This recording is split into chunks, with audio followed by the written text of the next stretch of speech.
The morning sun cast long shadows across Presidio County as Sheriff James Harland made his rounds. His patrol vehicle kicked up dust along the unpaved road that snaked through the mesquite and cacti. At 48, Harland's face was weathered from years under the Texas sun, but his eyes remained sharp, unnaturally so, as many locals noted. Those eyes constantly scanned his surroundings, a habit formed long before he'd pinned on the sheriff's badge. The radio crackled.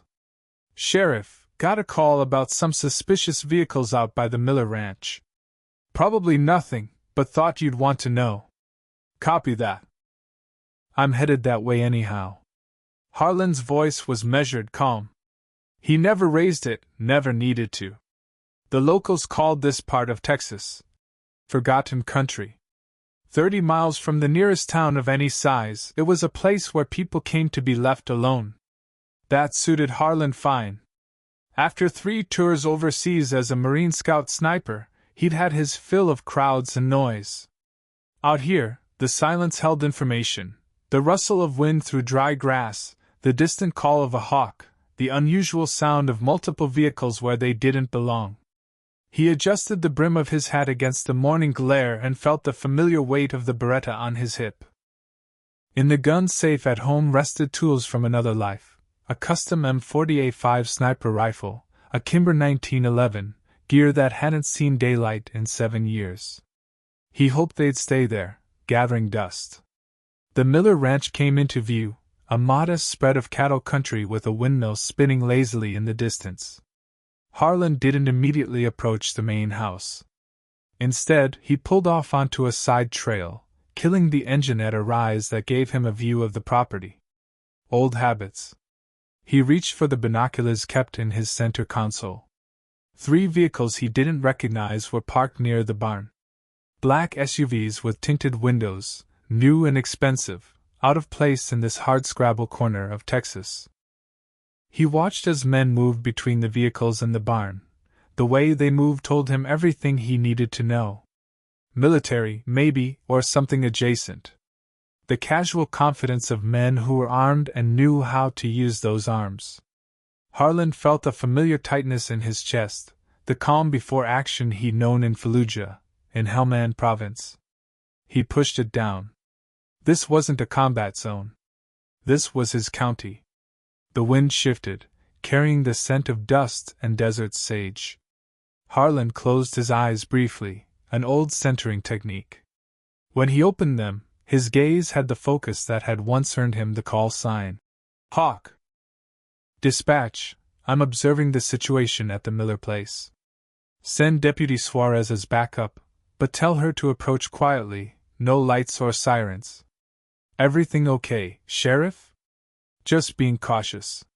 He reached back into a locked compartment behind his seat and removed a pair of compact monoculars with laser range finding capabilities. Not standard sheriff issue, but he'd kept certain tools from his previous life. Through them, he could make out faces now, could read the license plates. Texas plates, but not local. He'd run them later. The oldest Miller boy, Jason, walked out from the barn with one of the men. Their body language spoke of tension. Jason's shoulders hunched, the stranger standing too close, a hand occasionally reaching toward the small of his back where, Harland knew, people often concealed weapons. Harland's mind flashed back to a hillside in Afghanistan. A village elder being approached by Taliban fighters with that same predatory stance. He'd watched it all happen through his scope from 800 meters away, had taken the shot that saved the elder's life.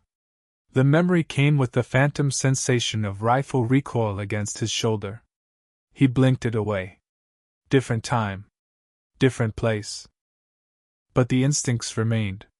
His phone vibrated. A text from Deputy Maria Suarez. 5 minutes out. West approach. Good kid, Maria? Smart. Only 26, but with the makings of an excellent officer. Still learning to trust her instincts, though. Harland had been trying to mentor her, recognizing something in her that reminded him of his old spotter, Jenkins. The same attention to detail, the same quiet determination. As he waited, Harland's mind drifted to the briefing he'd received last month from the DA. Cartel activity was increasing along this stretch of border. The Sangre Nueva, new blood, were moving in, pushing out older established groups. They were more aggressive, more tech-savvy, and better armed than their predecessors. Their leader, Emilio Varga, was a former Special Forces operator from Mexico's GAFE units who'd gone rogue, taking his training to the cartels. A dangerous man. Harland had seen the intelligence photos. He'd memorized faces, methods, patterns of movement. Another habit that had never left him. In his previous life, such details meant the difference between a successful mission and a body bag. The sound of an approaching vehicle pulled him back to the present. Deputy Suarez's cruiser appeared on the dirt track, moving slowly without lights or sirens as instructed. She parked 50 yards back and approached on foot, hand resting near her service weapon. "What we got, Sheriff?" she asked, crouching beside him at the overlook. "Not sure yet. 3 vehicles, 6 men that I can see. Talking with Jason Miller. Not local." Suarez nodded, taking the binoculars he offered. "The Millers in trouble?" "Maybe financial trouble. They've been struggling since the drought last year. Perfect targets if someone's looking to use their land for something." "Like smuggling," Suarez said, not a question. "Like smuggling," Harland confirmed. The sun climbed higher, heat beginning to shimmer off the hood of the patrol car. Harland sipped water from his canteen, another habit from his Marine days. Hydration discipline. His mind calculated distances automatically. 327 meters to the barn, 312 to the main house, 275 to the lead vehicle. Wind from the southwest at about 5 knots. Negligible adjustment needed at these distances. He caught himself and took a deep breath. He wasn't behind a rifle. He was the sheriff, and this was a fact-finding mission, nothing more. "How do you want to play this?" Suarez asked. "Direct approach. We're just checking in on the Millers' routine patrol. Keep your eyes open, but unless they show weapons, we keep this casual." "And if they show weapons?" Harland gave her a look that answered the question. In the 7 years he'd been sheriff, he'd drawn his service weapon exactly twice and fired it never. People who knew his background understood why. The others just thought him lucky. They drove down to the ranch together, leaving Suarez's vehicle behind. As they approached, Harland noted how the strangers repositioned themselves, subtle movements, spreading out, hands drifting closer to concealed weapons. They'd had training. Jason Miller's face showed relief as Harland stepped from the vehicle. The young man had grown up in this county, had known Harland since he was a teenager getting into typical small-town trouble.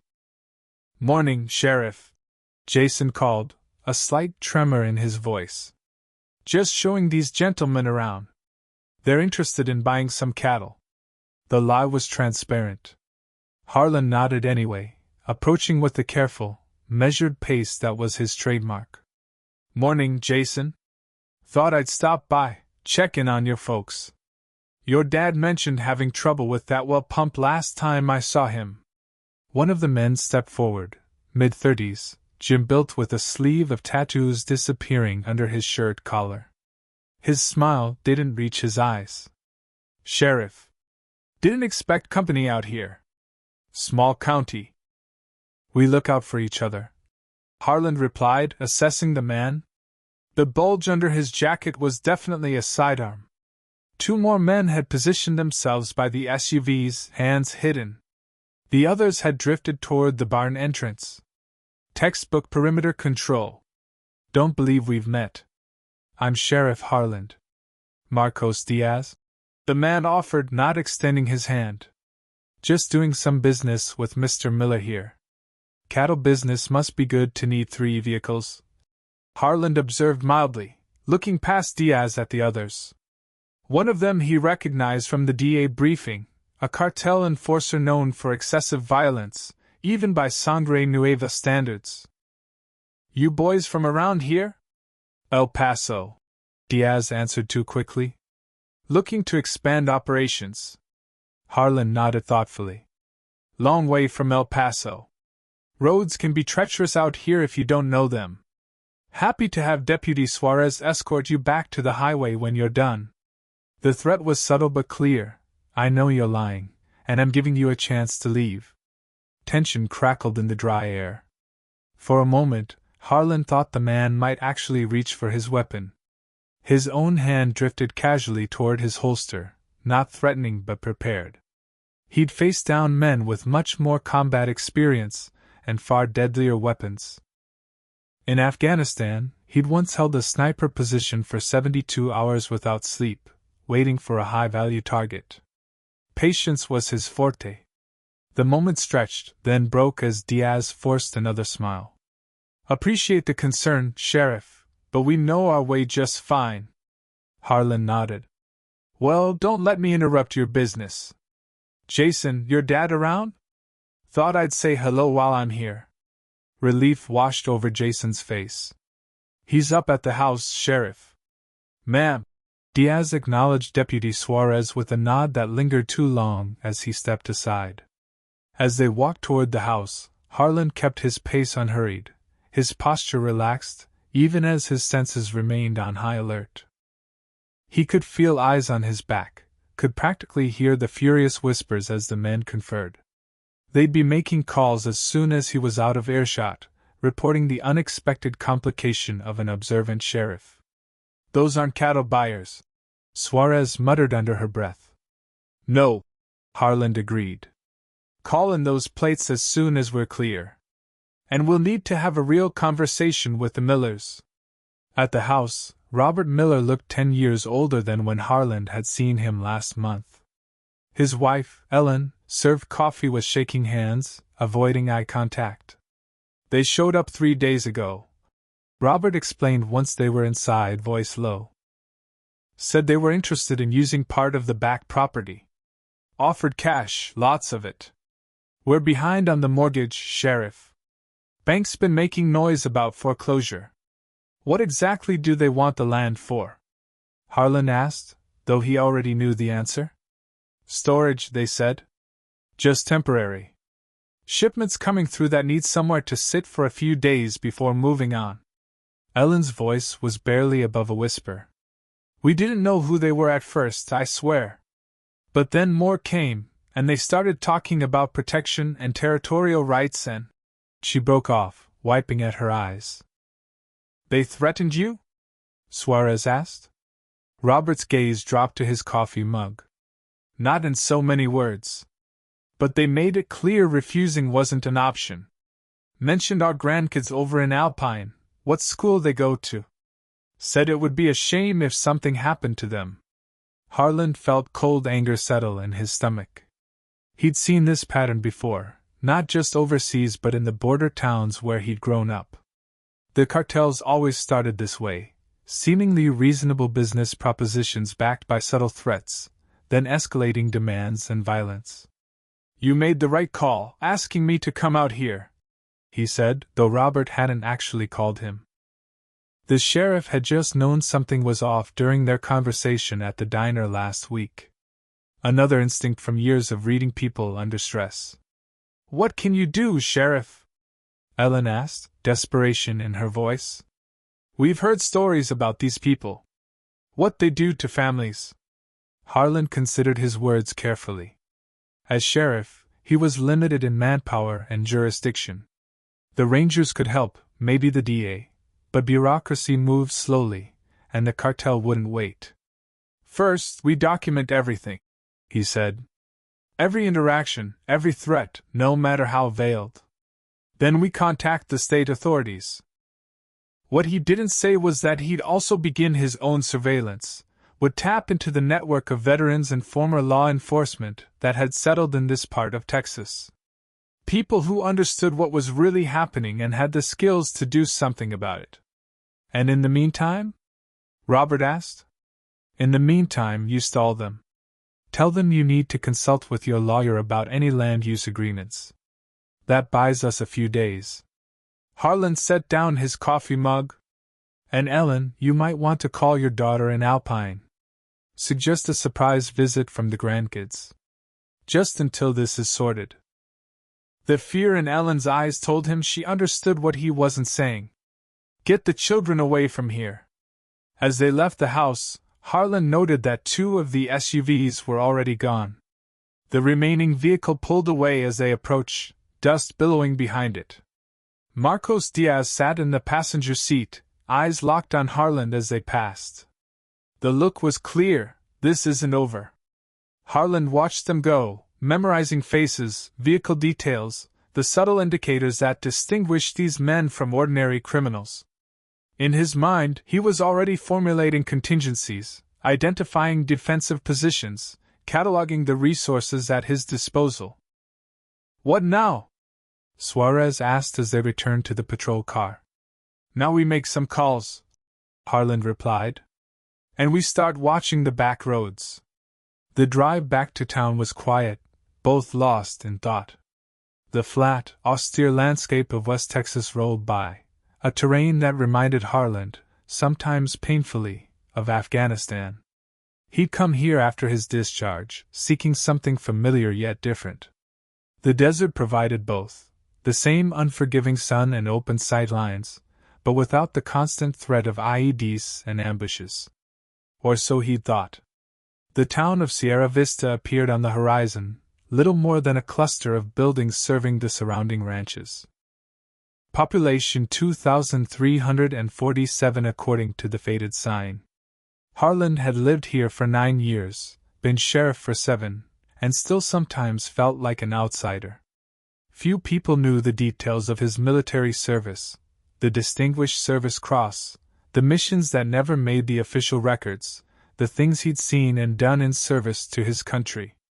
Here, he was just a quiet, efficient sheriff who'd brought structure to a department that had lacked it before his arrival. Drop me at the office, he instructed as they entered town. I need to make those calls from a landline. Less chance of the wrong people listening in. Suarez nodded. She'd been with the department for 2 years now, had learned to trust Harland's sometimes unusual security measures. You really think we've got cartel moving in? Here? I think, Harland said carefully, that the Miller Ranch sits on a perfect smuggling route. Isolated, easy access to county roads that connect to the interstate, owners in financial distress. And I think the men we saw weren't making their first visit to this county.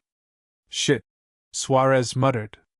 Sheriff, we've got 4 full-time deputies in you. That's it. If these guys are what you think they are, I know. Harland gazed out at the town, the diner where he ate breakfast most mornings, the hardware store owned by Ray Cooper, a Vietnam vet who'd become something of a friend, the small medical clinic where Dr. Sarah Matthews treated everything from farming accidents to the occasional gunshot wound. Good people who had no idea what might be coming their way. We'll need to be smart about this. Strategic. Words from his sniper training echoed in his mind. Superior positioning and precise application of force can overcome numerical disadvantage. He'd lived by that principle on hillsides in Iraq and mountain passes in Afghanistan. It might serve him again here.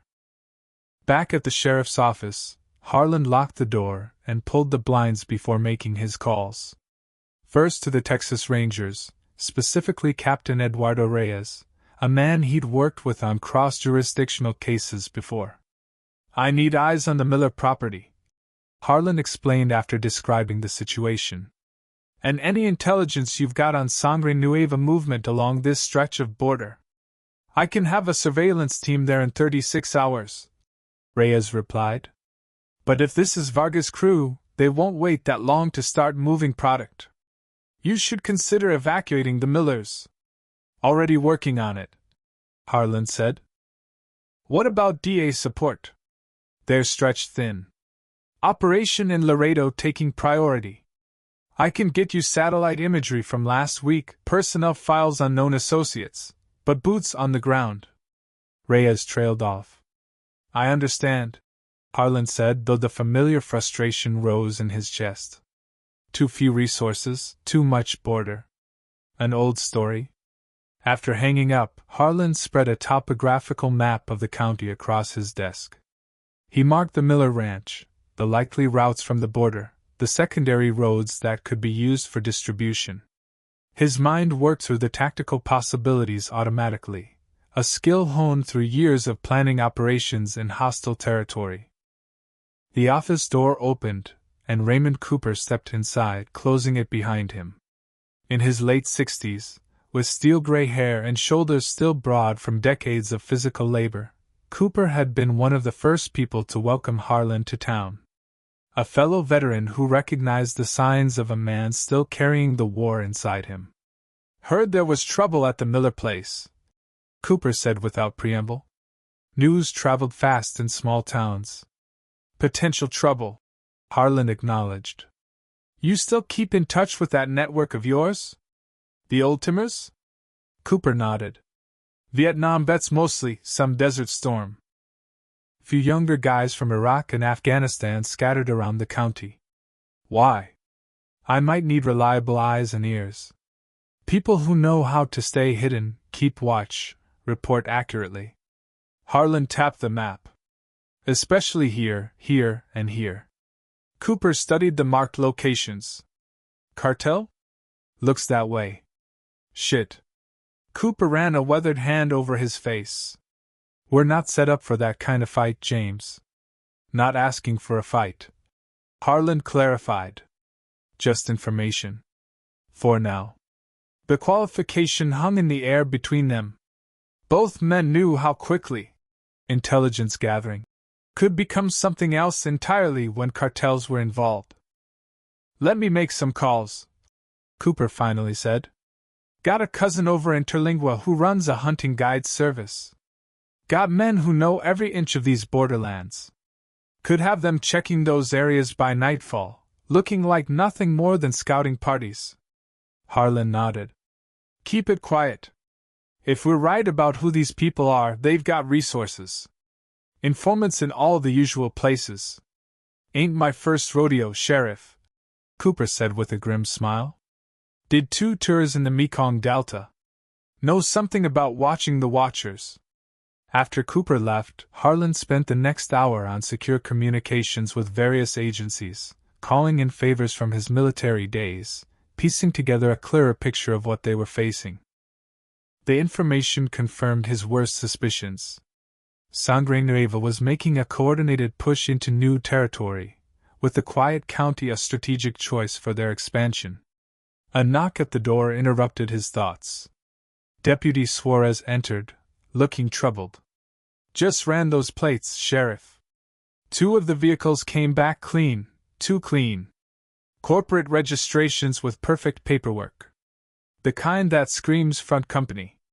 The 3rd was reported stolen from El Paso last month." Harland nodded. "Any word from the Millers?" Ellen called. "Said the men came back an hour after we left. Brought paperwork, some kind of land lease. Demanding signatures by tomorrow morning." Suarez hesitated. "She said there were more of them this time. At least 10. All armed."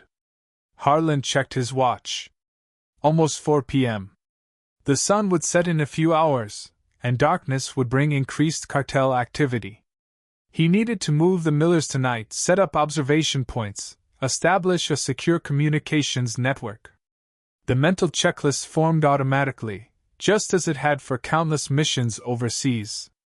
"Tell dispatch I'll be off radio for a while," he instructed.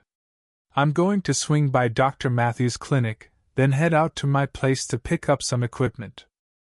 "What kind of equipment?" Suarez asked, her expression suggesting she already knew the answer. "The kind I was hoping never to use again," Harland replied. The medical clinic sat on the edge of town, a single-story building that had once been a family home. Dr. Sarah Matthews had converted it 8 years ago when she'd returned to her hometown after medical school. Like Harland, she'd left Sierra Vista as a young adult, seen the wider world, then chosen to return. Unlike him, she'd grown up here, had roots that went back generations. She was finishing with a patient when he arrived, a local rancher with a splintered wrist. Harland waited in her small office, studying the photographs on her wall. Many showed Sarah in various parts of the world: relief work in Haiti, a medical mission in Guatemala, trauma surgery training in Baltimore. The Sarah he'd known in high school had been ambitious, determined to escape their small town. The woman who returned had been tempered by experience, but maintained that same fierce determination. "Sheriff," she greeted him, closing the door. "Twice in 1 week. Should I be worried?" "Maybe," he admitted. "Got a situation developing." Her expression grew serious. She'd treated enough gunshot wounds and suspicious injuries over the years to recognize Harland's tone. "How bad?" "Could get bad. Looks like cartel activity north of the border. Sangre Nueva." She sank into her chair. "Here? Why would they? Strategic expansion. New smuggling routes. The Miller property gives them access to the county roads, lets them bypass the usual checkpoints." He paused. "I need a favor. The Millers need to disappear for a while. Tonight. I was thinking your cabin up in the Davis Mountains." Sarah's family had a hunting cabin, isolated and accessible only by four-wheel drive. Few people knew of its existence. "Of course," she agreed immediately. "But James, if these people are who you think they are, Sierra Vista isn't equipped to handle this. We should evacuate more residents, call in federal help. Working on it. But official channels move slowly, and we need to keep this quiet until we know exactly what we're dealing with. Mass evacuation would tip them off, might accelerate their timeline." She studied him. The former high school classmate who'd returned from war changed in ways few people fully understood. "You're planning something." It wasn't a question, and Harland didn't treat it as one. "Just precautions for now. But I'd feel better knowing you've got extra medical supplies on hand. Trauma kit if you've got one." Understanding dawned in her eyes. "You think this could turn into a combat situation. I think it's better to be prepared." He held her gaze. "These people don't play by civilized rules, Sarah. If they've decided to move into this county, they won't be deterred by badges and legal threats. And you think one sheriff and a handful of deputies can stop them?" There was no challenge in her voice, only concern. Harland's mind flashed to dust-covered hillsides half a world away, where he'd used patience and precision to defeat enemies who had vastly superior numbers. "I think we can make this territory costly enough that they'll look elsewhere. But I need eyes and ears first." "Intelligence." She nodded slowly. "I'll stock the emergency supplies and keep the clinic on standby. And I'll have the cabin ready for the Millers by sundown." As Harland left the clinic, the late afternoon sun cast long shadows across the main street. He drove to his home on the outskirts of town, a modest ranch house sitting on 10 acres of land. It offered privacy and, more importantly, clear lines of sight in all directions, another habit from his previous life. Inside, he went directly to the gun safe in his bedroom. The combination came automatically, muscle memory from daily weapons checks during his Marine days. The safe door swung open to reveal the tools of his former trade.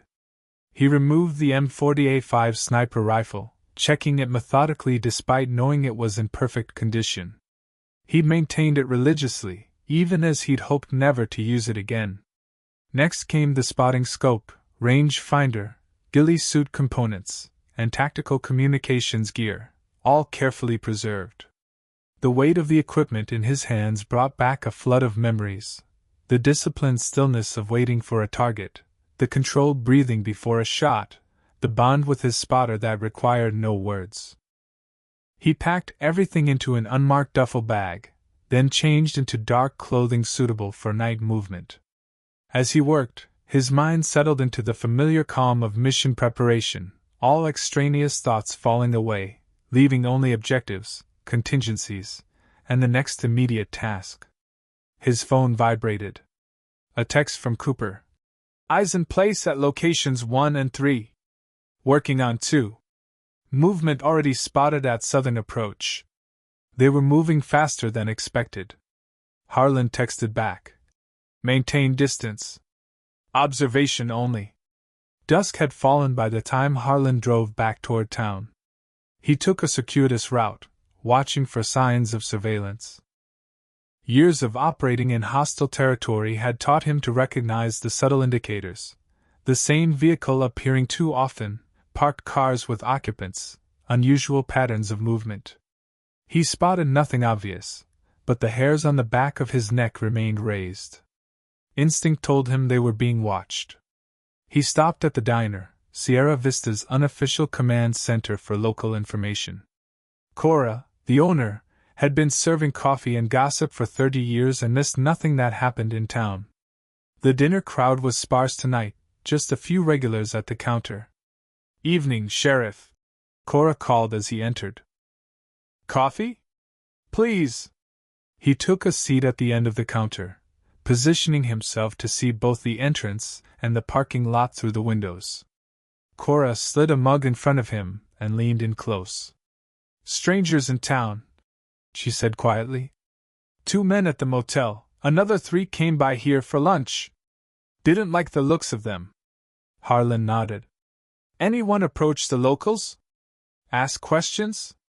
The ones at lunch were real interested in the county roads, asked Billy about his trucking routes. And they were watching the door the whole time, like they were expecting someone. She hesitated. One of them had a tattoo on his neck. Snake wrapped around a dagger. Made me nervous. Sangre Nueva marking. Harland had seen it in the DA briefing files. Anyone else notice them? Mayor came in while they were here. Looked like they recognized him, or at least his position. One made a call right after. Mayor left in a hurry. Cora's expression darkened. Something bad coming our way, isn't it? Just keep your eyes open, Harland advised. And Cora, might be good to visit your sister in El Paso for a few days. Soon. Her lips tightened, but she nodded. Like most locals who'd spent their lives near the border, she understood the unspoken threat. Harland finished his coffee quickly, paid, and left. Night had fully descended now, the stars brilliant in the clear desert sky. He drove to the sheriff's office, where Deputy Suarez was waiting with the night shift deputy, a young man named Rodriguez. The Millers are secure, Suarez reported. Dr. Matthews got them settled at the cabin. No sign they were followed. Good.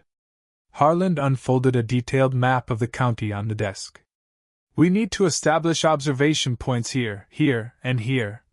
He indicated, marking locations that offered maximum visibility of likely approach routes. 4-hour shifts, radio silence except for emergencies, recognition codes for any communication.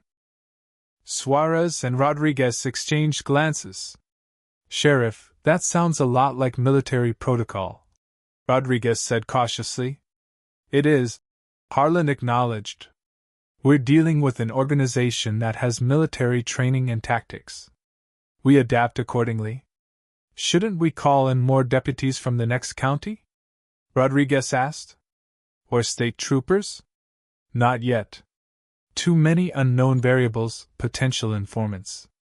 For now, we gather intelligence, establish patterns, identify key players. Harland's tone made it clear this wasn't open for debate. I'll take the first observation shift at Point Alpha. Suarez, you coordinate from here. Rodriguez, I want you checking in with our civilian contacts hourly, but vary your route. Don't establish a pattern. Harland gathered his equipment and headed out, driving his personal vehicle, a nondescript truck better suited for off-road movement than his marked sheriff's cruiser.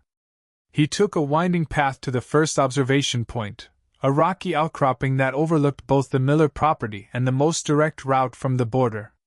The night was cool, the desert alive with the sounds of insects and the occasional coyote howl. Harland set up his position methodically, spotting scope on a stable mount, rifle within reach but not deployed, communication gear tested and ready. Then he settled in to wait, his body automatically adopting the stillness that had once made him invisible to enemy observers. Hours passed. Shortly after midnight, his patience was rewarded. Headlights appeared on the distant dirt road, moving slowly with no running lights, just the dim glow of shielded headlamps illuminating the path ahead. 3 vehicles, moving in convoy formation. They turned onto the back access road to the Miller property, disappearing behind a rise. Harland adjusted his position, using the spotting scope to maintain visual contact when they reappeared. The vehicles stopped near the barn. Men emerged. He counted 12, all moving with military precision, establishing a perimeter before the main group approached the farmhouse. Through the scope, he could make out their faces in the moonlight. He recognized Marcos Diaz and the enforcer from earlier. The others were new, but their posture and movement told him everything he needed to know. These weren't street-level dealers or common criminals. These were trained personnel, likely former military or police who had joined the cartel. They appeared confused by the darkened house, spreading out to search the property. Harland watched as Diaz made a call, his gestures animated and angry. They hadn't expected the Millers to be gone. After 30 minutes of searching, the men regrouped. Several returned to the vehicles, unloading large crates and carrying them into the barn. Whatever they'd planned for tonight, the Millers' absence wasn't stopping them from establishing their base of operations. Harland documented everything through the scope, mentally noting faces, vehicles, equipment. One man in particular caught his attention, older than the others, moving with the assured authority of command. He directed the operation with minimal gestures, his orders immediately obeyed. Though he'd never seen the man in person, Harland recognized him from intelligence photos: Emilio Varga, regional commander for Sangre Nueva. Varga's presence confirmed the significance of this operation. He wouldn't be on site for a routine smuggling run or minor expansion. Something bigger was planned. Harland's radio crackled softly. Sierra to Hawk, status report. Suarez's voice, using the call signs they'd established. He kept his response minimal. Hawk to Sierra. Package delivered at target location. 12 tangos, including primary. Material transfer in progress. Copy that. Any sign of civilian presence? Negative. Area secure but active. He watched as more crates were unloaded, noting the careful handling. Tell Eagle observation points 2 and 3 need immediate coverage. Already dispatched. ETA 20 minutes. Harland continued his surveillance for another hour. The activity at the barn increased, with vehicles coming and going from the southern approach.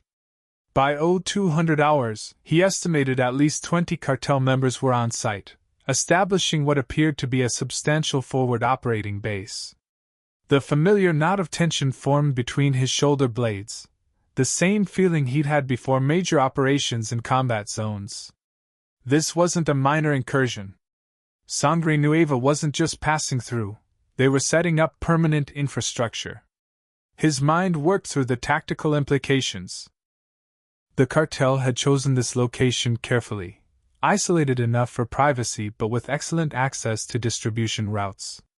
They'd identified vulnerable landowners, applied pressure, and moved quickly when resistance appeared. The operation showed planning, intelligence gathering, and resources. Most concerning was Varga's presence. The cartel leader wouldn't expose himself without good reason. Whatever they were planning went beyond routine drug trafficking. At 0300, Harland's radio signaled again. Hawk, this is Ranger. Movement at Point Charlie. Vehicle convoy heading north on County Road 14. Estimate 6 vehicles, heavy load. Cooper's voice, using their established code. County Road 14 ran directly into Sierra Vista. Copy. Maintain position. No engagement. Harland packed up his equipment quickly. He needed to intercept that convoy before it reached town. He drove without headlights, using his night vision and intimate knowledge of the back roads. The convoy would have to pass through a narrow canyon 5 miles south of town, a perfect choke point for observation. Harland parked in a concealed position and moved on foot to a ridge overlooking the road. He set up quickly, using the spotting scope to peer into the darkness. Within minutes, he caught the distinctive pattern of shielded headlights moving slowly along the winding road. The convoy appeared, 2 SUVs in front, 2 large trucks in the middle, 2 more SUVs bringing up the rear. Classic protection formation. The trucks rode low on their suspensions, suggesting heavy cargo. As they passed below him, Harland noted details through the scope.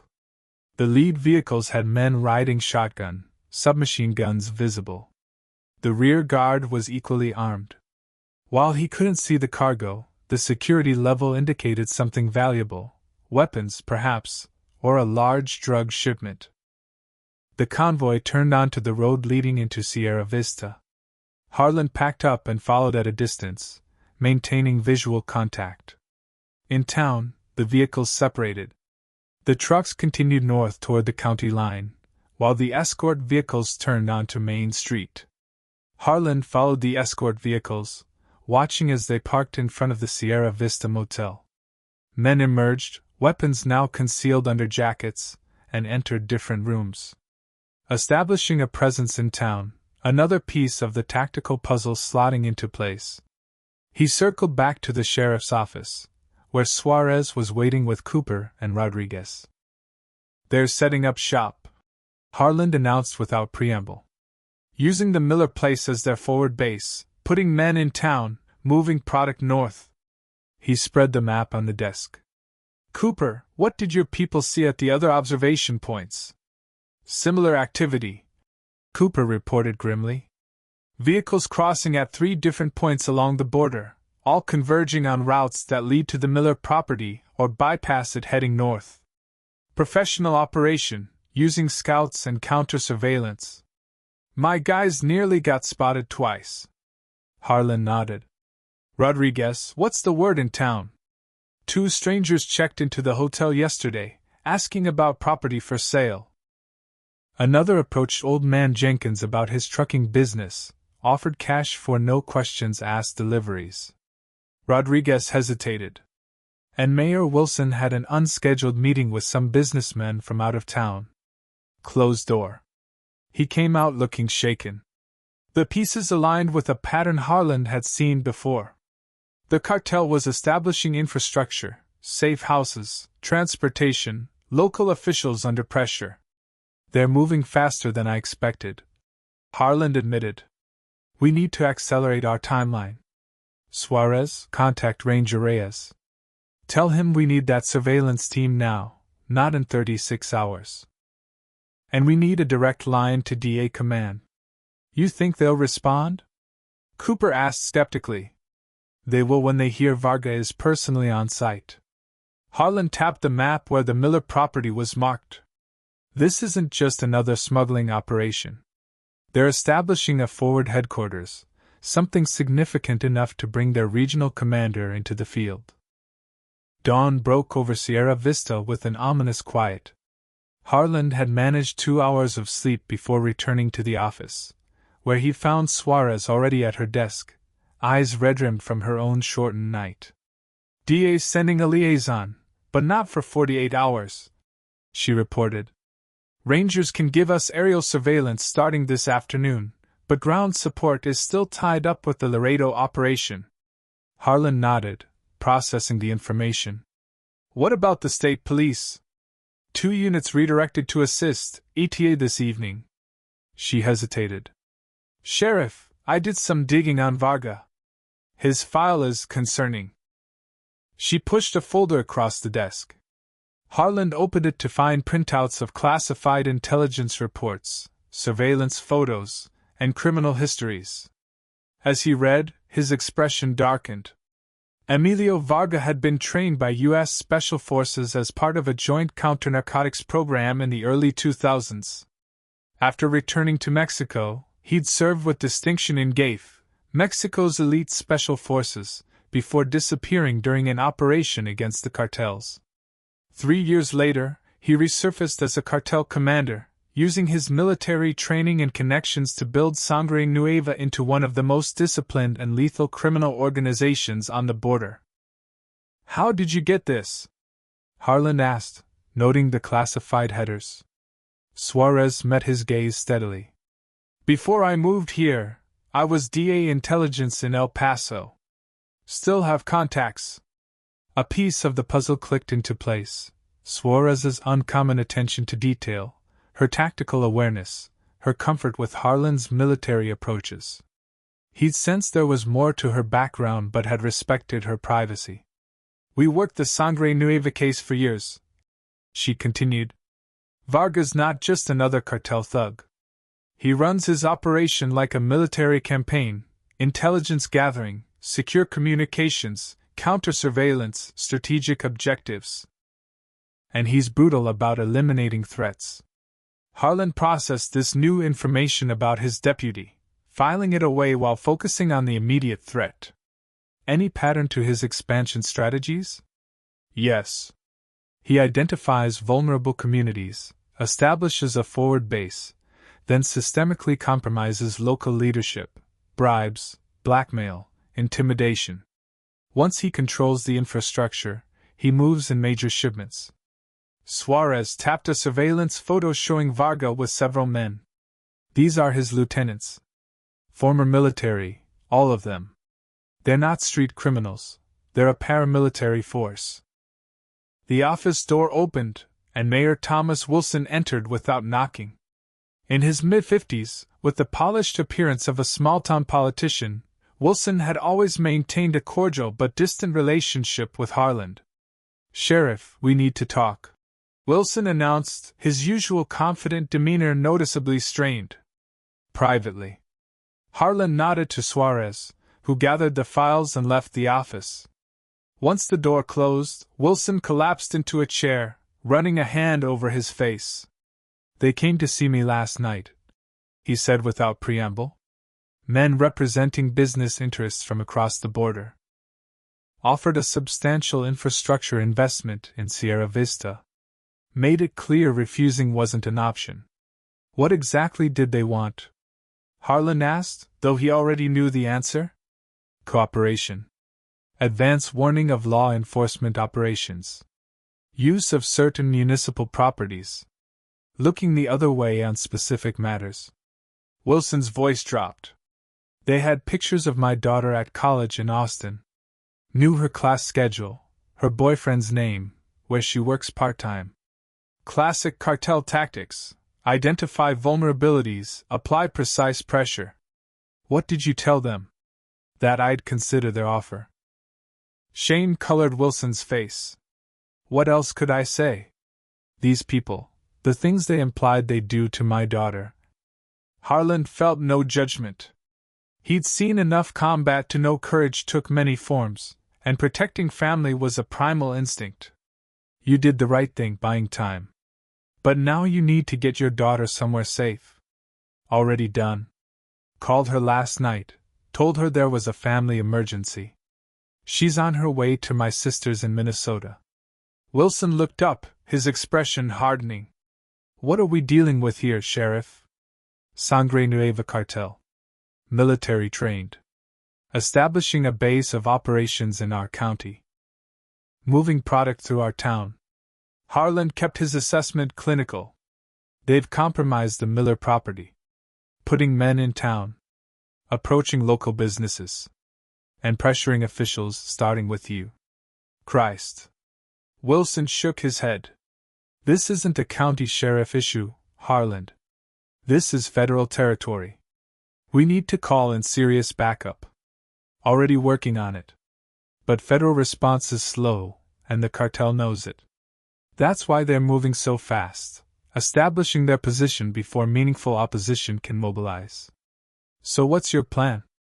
Harland considered how much to share. Wilson wasn't military, wouldn't understand the tactical concepts forming in Harland's mind. "For now, intelligence gathering. Identifying key personnel and locations. Disrupting their timeline where possible. Buying time for proper reinforcements." Wilson studied him. There's more to you than a county sheriff, isn't there? The way you talk, the way you're handling this, you've dealt with situations like this before. I've had relevant experience, Harland acknowledged neutrally. Before Wilson could press further, the radio on Harland's desk crackled. Sheriff, this is Rodriguez. Emergency at Highway 17 checkpoint. Deputy Carson's down. Request immediate backup. Harland grabbed the radio. Details. Ambush. Cartel hit the checkpoint. Carson took fire. I'm pinned down. At least 6 hostiles, heavily armed. Adrenaline surged through Harland's system, but his voice remained calm. Hold position. Backup incoming. He turned to the mayor. Stay here. Lock the door.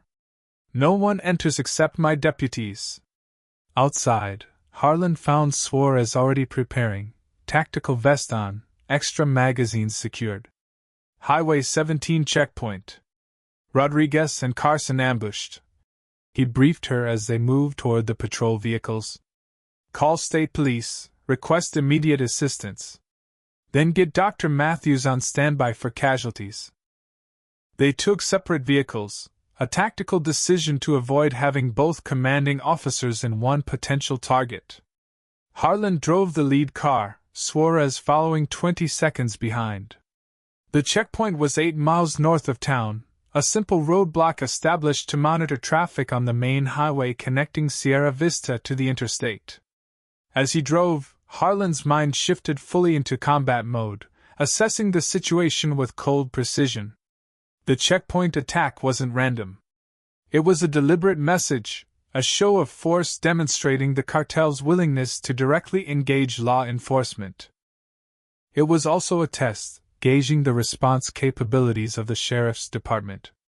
Through the windshield, he saw black smoke rising on the horizon. The checkpoint was burning. He slowed as he approached, scanning for ambush positions. The roadblock had been rammed by a heavy vehicle, now abandoned nearby. The checkpoint booth was engulfed in flames. No sign of Carson or Rodriguez. Harland stopped 200 yards back, using his patrol car for cover as he observed through binoculars. Movement caught his eye. Rodriguez crouched behind an overturned cruiser, returning fire toward a drainage ditch running parallel to the highway. Beyond the ditch, a black SUV was parked on a service road. Drawing his sidearm, Harland communicated with Suarez via radio. Rodriguez is pinned down behind the cruiser. Carson's location unknown. Hostiles in the drainage ditch and possibly the SUV. I'll move up the east side, use the covert for cover. You circle wide, approach from the north. Draw their attention when I give the signal. Copy that. The familiar focus of combat descended, narrowing Harland's world to immediate threats and decisive actions. He moved quickly but methodically through the brush beside the highway, using natural cover, minimizing his profile. The techniques came automatically, skills honed through years of combat operations. As he approached, he could hear sporadic gunfire, Rodriguez conserving ammunition, the cartel gunmen firing more liberally. Poor fire discipline on their part, a tactical advantage for him. Harland reached the covert that ran beneath the highway, using it for cover as he approached the drainage ditch where the gunmen were positioned. From here, he could see 5 men with tactical gear and automatic weapons, not street thugs but trained combatants with military-grade equipment. His radio crackled softly. In position, Suarez reported. Execute on my mark, Harland replied. 3, 2, 1 mark. Suarez opened fire from the north, forcing the gunmen to divide their attention. In that moment of confusion, Harland emerged from the covert, sidearm raised. His first shot took down the nearest gunman with precision. His second found another target before the remaining 3 realized they were caught in a crossfire. 2 turned toward Harland, raising their weapons. Time slowed as combat instincts took over. He noted their positions, calculated trajectories, prioritized threats, and fired twice more. Both shots found their marks with sniper precision. The fifth man dropped his weapon, hands rising in surrender. The entire engagement had taken less than 15 seconds. "Clear!" Harland called, keeping his weapon trained on the surviving gunman as he approached. "Clear!" Suarez confirmed from her position. Rodriguez emerged from behind the cruiser, blood streaming from a gash on his forehead but otherwise intact. "Sheriff! They've got Carson. Took him when they withdrew." Cold anger settled in Harland's stomach. Taking a hostage changed the equation significantly. He approached the surviving gunman, studying him.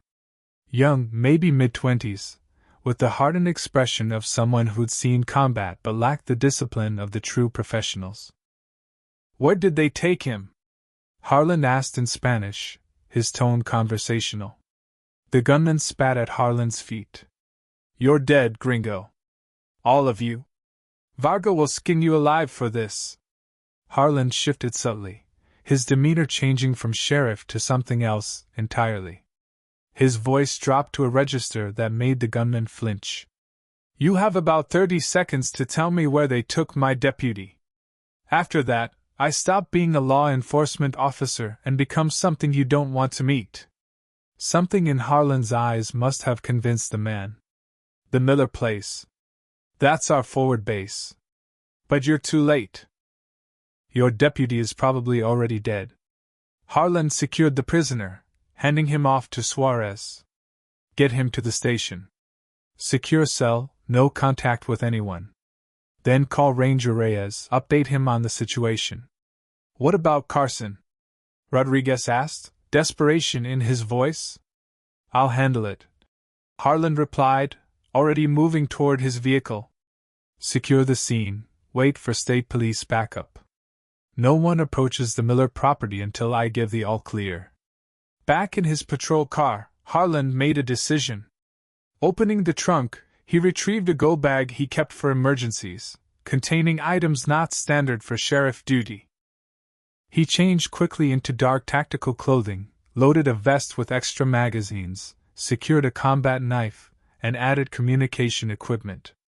From a hidden compartment, he retrieved a suppressed handgun, non-standard issue, untraceable. It had been 7 years since he'd prepared for this kind of operation. The familiar weight of the equipment triggered a flood of memories. Dusty compounds in Ramadi, mountain outposts in Afghanistan, the focused intensity of direct action missions. He'd left that world behind, or thought he had. But some skills never faded. He drove back toward town, but turned onto a Forestry Service road 2 miles south, following it to a point where it disappeared into rough terrain. From there, he proceeded on foot, using the topographical map in his mind to navigate toward the Miller property from the rear approach. The terrain was familiar, scrubland and low hills, similar to parts of Afghanistan. Harland moved through it with practiced ease, maintaining awareness of sight lines and potential observation points. He carried no radio. This operation was off-book, a decision made in the gray area between his duty as sheriff and the tactics required to recover his deputy. After 40 minutes of careful movement, he reached a ridge overlooking the Miller property. The barn had been converted into an operational center, with communications equipment visible through the open doors. Armed men patrolled the perimeter. He counted 8, moving in disciplined patterns. 2 SUVs were parked near the house, 3 more by the barn. Harland set up his observation position, using compact binoculars to study the compound.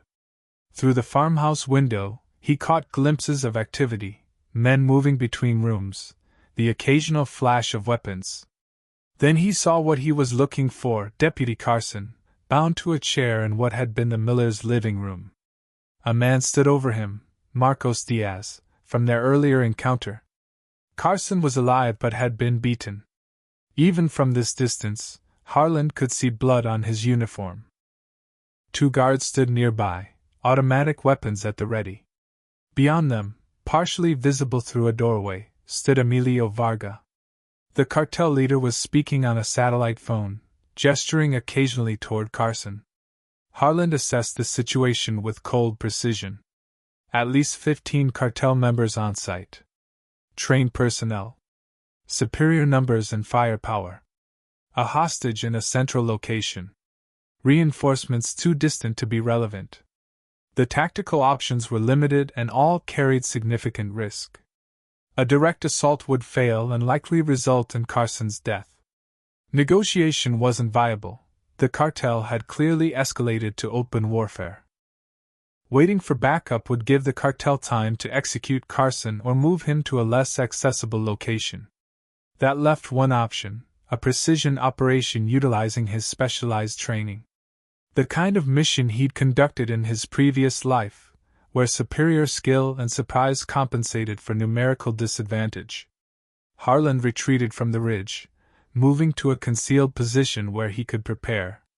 From his bag, he removed specialized equipment, sound suppressors, night vision monocular breach kit. Then he settled into wait. Darkness would give him the advantage he needed. As the sun descended, Harland methodically planned his approach. He identified guard positions, shift changes, blind spots in the perimeter. He noted the location of vehicles, escape routes, likely reaction forces. His mind worked through contingencies, anticipating responses, calculating odds. This wasn't the first time he'd planned a hostile extraction under adverse conditions. During his third deployment, he'd led a team that recovered a captured Marine from a Taliban stronghold. Similar numbers, similar defensive posture. The difference was that he'd had a team then. Tonight, he was alone. Twilight faded to darkness. The compound lit up with portable generators powering lights around the perimeter. Harland observed the change of guard shift, noting that the night watch was less disciplined, smoking, talking, less vigilant in their patrols. He waited until full darkness before beginning his approach, using natural terrain features for concealment. The night vision monocular gave him a critical advantage, allowing him to navigate while the guards were limited to illuminated areas and flashlights. Harland reached the perimeter fence undetected, identifying a blind spot between patrol routes. He breached the fence silently, slipping onto the property like a ghost. 7 years of civilian life fell away completely as combat instincts took full control of his movements, each step placed with precision, his breathing controlled, his senses hyper-aware of his surroundings. He neutralized the first guard with a silent takedown, using hand-to-hand techniques to render the man unconscious without sound. The second guard received similar treatment as he rounded the corner of an outbuilding. Harland secured both men with zip ties and moved deeper into the compound. The farmhouse presented the greatest challenge. From his observation, Harland knew 4 men were inside, 2 guards, Diaz, and likely Varga himself. Carson remained secured in the living room, visible through the window. Harland circled to the rear of the house, identifying a kitchen entrance with a single guard posted outside. The man was smoking, attention focused on the main compound. A fatal error. Harland approached from the blind side, using the darkness as cover. The guard never saw him coming. Inside the kitchen, Harland paused, listening. Voices came from the front of the house, men speaking Spanish, discussing transport arrangements for the policemen in the morning. Carson's time was running out. Harland moved silently through the house, weapon ready. He reached the dining room, adjacent to the living room where Carson was held. Through the partially open door, he could see 1 guard standing near the entrance, another by the window. Diaz sat across from Carson, cleaning a knife. Varga was no longer present. The tactical situation was clear but challenging. 2 armed guards plus Diaz, with Carson in the middle as both hostage and potential collateral damage. Harland would have one chance to get this right. He reached into his vest, removing a flashbang grenade, non-lethal but disorienting. With practiced precision, he calculated the throw, waiting for the right moment when both guards were looking away from the door. The opportunity came. Harland pushed the door open just enough, tossed the grenade, and closed his eyes. The flash bang detonated with a blinding light and disorienting sound. Harland moved instantly, entering the room as the guards and Diaz reacted to the sudden sensory overload. His first shot took down the guard by the window. The second neutralized the guard by the door. Diaz, partially shielded by the table, recovered faster than expected, raising his weapon. Harland fired twice more, both rounds finding their target. The entire sequence took less than 4 seconds. "Carson," Harland said, moving quickly to his deputy. "Can you walk?" Carson's face was bruised, one eye swollen shut, but awareness remained in his gaze. "Sheriff? How the hell, later? We need to move. Now." Harland cut the zip ties securing Carson to the chair, supporting him as he stood on unsteady legs. "Stay behind me. Do exactly as I say." Shouts rose from outside.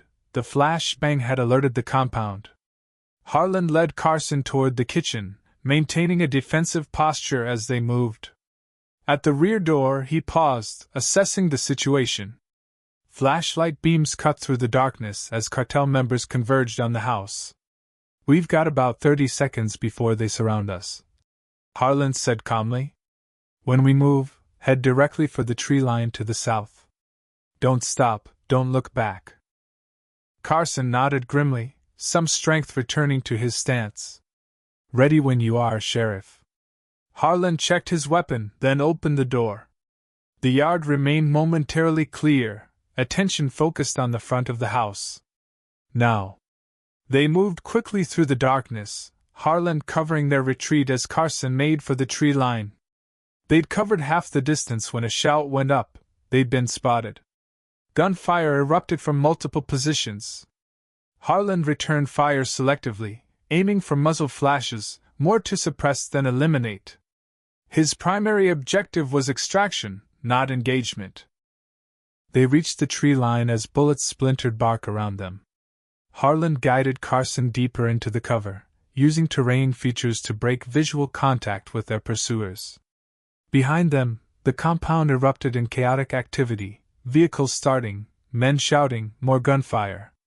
"They're mobilizing a search party," Harland observed, checking Carson's injuries in the limited light.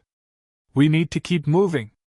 There's a ravine half a mile south that will give us cover all the way back to the forestry road." "Sheriff," Carson said, wincing as he tested his injured leg. "That wasn't standard police procedure back there." "No," Harland agreed. "It wasn't. Who the hell are you, really?" Harland didn't answer immediately, listening instead to the sounds of pursuit organizing behind them. "Later. Right now, we focus on getting clear." They moved steadily through the darkness, Harland setting a pace that balanced speed with Carson's injuries. The ravine appeared as promised, offering concealment from aerial observation and limiting approach vectors. As they navigated the rough terrain, Harland's mind was already shifting to the next phase. The extraction had been successful but had accelerated the conflict timeline. The cartel would respond with overwhelming force, targeting not just law enforcement, but the town itself. Sierra Vista had just become a war zone, and its citizens were unprepared for what was coming. 2 hours of careful movement brought them to the Forestry Service road where Harland had hidden his vehicle. He helped Carson into the passenger seat and retrieved a medical kit from the trunk. "Here," he said, handing Carson supplies. "Basic first aid until we can get you to Dr. Matthews." As he drove back toward town, Harland used a secure satellite phone, another non-standard piece of equipment, to call the sheriff's office. "Suarez," came the answer. "Package secured," Harland reported. "Be advised, full response imminent. Initiate Protocol Echo." Protocol Echo was an emergency evacuation plan Harland had developed but never expected to implement. The orderly relocation of vulnerable civilians from Sierra Vista to pre-designated safe locations. "Understood," Suarez replied, no surprise in her voice at the military terminology. "State police arrived an hour ago. Rangers ETA 40 minutes by helicopter. Not enough, Harland assessed. We need military support. Call your DA contacts. Tell them we have confirmation of Sangre Nueva heavy weapons on you. Soil. That should escalate the federal response. What about you? Taking Carson to medical, then implementing countermeasures. Harland ended the call before she could ask for clarification. The Sierra Vista Medical Clinic buzzed with controlled chaos as Harland carried Carson through the doors. Dr. Matthews had transformed the modest facility into a combat aid station, preparing for casualties with the efficiency of a battlefield medic. Examination room 2, she directed, her professional demeanor taking over as she assessed Carson's injuries. Maria, I need the trauma kit and 4 fluids. Deputy Suarez appeared from a side room, already moving to assist. The 2 women worked in tandem, cutting away Carson's bloodied uniform, cleaning wounds, establishing in 4. Broken ribs, possible concussion, moderate blood loss, multiple contusions. Dr. Matthews reported as she worked. But nothing immediately life-threatening. She looked up at Harland, her expression shifting as she took in his appearance, the tactical gear, the weapons, the cold focus in his eyes. James, we don't have much time, he replied, his voice carrying the clipped precision of a mission briefing. Carson was held at the Miller property. I extracted him, but the cartel will respond in force. The town needs to be secured immediately. Suarez stepped away from Carson, approaching Harland. State police have established checkpoints on the main roads. Rangers arrived by helicopter 20 minutes ago. Captain Reyes is setting up a command post at the sheriff's office. Mayor Wilson is organizing transportation for emergency evacuation of civilians to Alpine. Harland nodded, mentally adjusting his tactical assessment.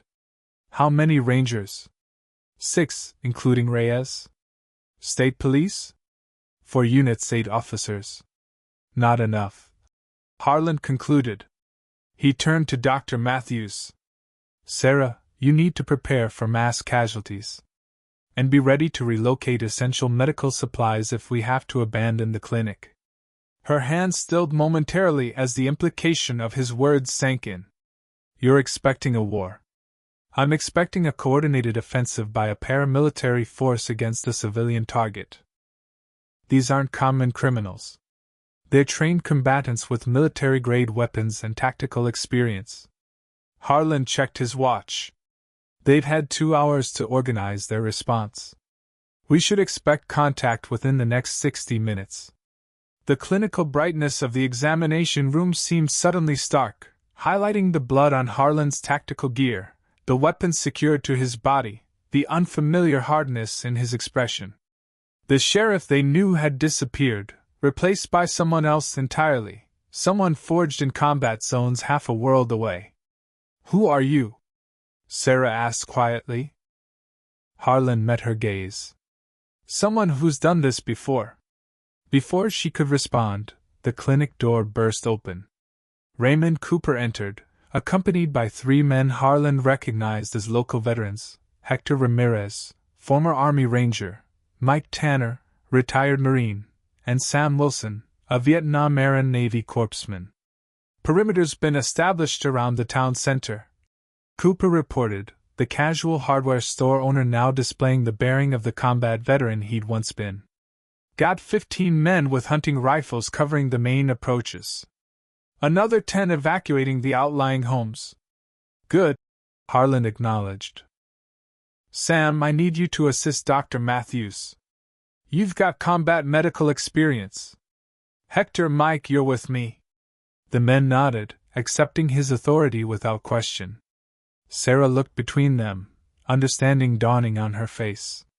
You planned for this. All of you. We hoped it wouldn't be necessary, Cooper answered. But men like us recognize the signs when trouble's brewing. Been coordinating with the sheriff these past few months, just in case. Harland moved toward the door. I need to get to the command post. Sarah, keep Carson stabilized but ready to move. Maria, Coordinate with Ranger Reyes. Make sure he has the latest intelligence on cartel positions. James, Sarah called as he reached the door. Be careful. He gave a short nod, then was gone, the veterans following in his wake. Outside, Sierra Vista had transformed. The quiet main street now featured improvised barricades at key intersections. Armed citizens took up defensive positions in doorways and second-story windows. Police cruisers formed blocking positions at the town's periphery. High above, a Texas Department of Public Safety helicopter circled, monitoring the approaches. Harland led his team to the sheriff's office, where Captain Reyes had established the command post. Maps covered the walls, communications equipment filled every surface, and the atmosphere crackled with the tension of imminent combat. Sheriff, Reyes greeted him. A veteran of border conflicts, the Ranger commander took in Harland's tactical gear without comment. Situation's deteriorating fast. We've got multiple vehicles converging on the county from 3 directions. Ground sensors indicate significant movement through the brush country south of town. And we just lost contact with the checkpoint on Highway 17. Harland studied the tactical map. They're surrounding the town, preparing for a coordinated assault. Classic military encirclement. He pointed to key terrain features. They'll use these ridgelines for overwatch, establish blocking positions here and here to prevent reinforcements, then push in from multiple directions to overwhelm our defenses. Reyes raised an eyebrow. That's a pretty detailed assessment, Sheriff. I've seen this playbook before. Harland turned to Cooper. Ray, get your men into elevated positions covering these approaches. I want observation posts with communication relays, not engagement forces. We need early warning. Cooper nodded and departed, already on his radio coordinating deployments. Harland continued, pointing to specific locations on the map. Their first objective will be to neutralize law enforcement. This building, the state police positions, the Ranger element.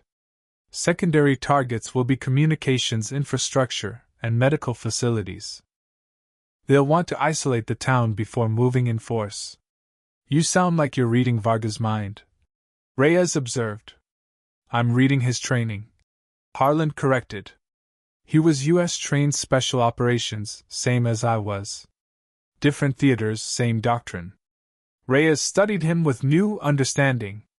Marine Force Recon? Scout Sniper, attached to Special Operations Task Forces. 3 combat tours. Harland didn't elaborate further, turning back to the tactical situation. We're outnumbered and outgunned, but we have home territory advantage and defensive positions. Our priority is civilian protection and holding out until substantial reinforcements arrive. DA Rapid Response Team is mobilizing out of El Paso, Reyes reported. 4 hours minimum. National Guard has been alerted but requires governor's authorization for deployment. We need to survive the next 4 hours, Harland concluded. He examined the weapons cache Reyes had brought: tactical shotguns, AR-15 rifles, body armor, and communication equipment. Distribute these to the deputies and qualified veterans. Establish fallback positions here, here, and here. And get snipers on the water tower and church steeple. Already done, Reyes confirmed. Put my best marksman on the water tower. Former Army, qualified expert. I'll take the church steeple, Harland said. It offers the best sight lines to the southern approaches, which is where their main force will come from. Before Reyes could respond, the radio crackled. Command post, this is Observation Post Charlie. Multiple vehicles approaching from the south. Gun trucks, heavily armed. Estimate 20-plus combatants. 3 minutes to town perimeter. All units, defensive positions. Reyes ordered over the radio net.